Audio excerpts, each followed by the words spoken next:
સવારમાં અહીંયા જો ગાય દોવાય છે અને ગાયનું તાજું દૂધ પીને અમે નીકળી ગયા છીએ સોલાંગ વેલી જવા માટે. સોલાંગ વેલીમાં અંજની મહાદેવના આજે દર્શન કરવાના છે. પણ ઉપર ચડવાનો રસ્તો એવો હતો ને કે હું હજી અડધે નહોતી પહોંચીને થોડી થાકી પણ ગઈ હતી. અને પછી તો મહાદેવનું નામ લેતા લેતા અમે ક્યારે ઉપર પહોંચી ગયા ને એ પણ ખબર ના પડી. અને ઉપર જઈને જ્યારે મેં જોયું ને તો જ્યાં પાણી વહેતું હતું ને આજુબાજુ બધે બરફ જામી ગયો હતો, એટલી ઠંડી હતી. અને પછી આ પગથિયા ચડીને જવાનું હતું ઉપર મહાદેવના દર્શન કરવા માટે. અને પછી અમે ઉપર પહોંચીને અંજની મહાદેવના દર્શન કર્યા અને ત્યાં જઈને જોયું તો શિવલિંગ પણ આખું બરફનું થઈ ગયું હતું ને આજુબાજુ બધી જગ્યાએ બરફ જામી ગયો હતો.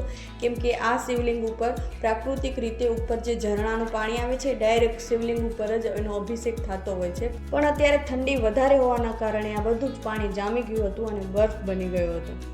અને આ મહાદેવનું નામ અંજની મહાદેવ શા માટે રાખવામાં આવ્યું છે એની પાછળનું પણ એક કારણ છે. કહેવાય છે કે અહીંયા હનુમાનજીની માતા અંજનીએ અહીંયા કને પુત્ર પ્રાપ્તિ માટે તપસ્યા કરી હતી. તો ત્યારથી જ આ મહાદેવનું નામ અંજની મહાદેવ છે. અને અહીંયા બાજુમાં જ હનુમાનજીનું પણ મંદિર છે જ્યાં અત્યારે અમે જઈએ છીએ. તો અમે ત્યાં હનુમાનજીના પણ દર્શન કર્યા અને પછી અમે પાછા ઘરે આવવા માટે નીકળી ગયા. અને મારો આ પૂરો બ્લોગ જો તમે જોવો હોય તો મારી ચેનલમાં જઈને જોઈ શકો છો અને મારી ચેનલને સબસ્ક્રાઈબ કરવાનું ભૂલતા નહીં. Bye bye.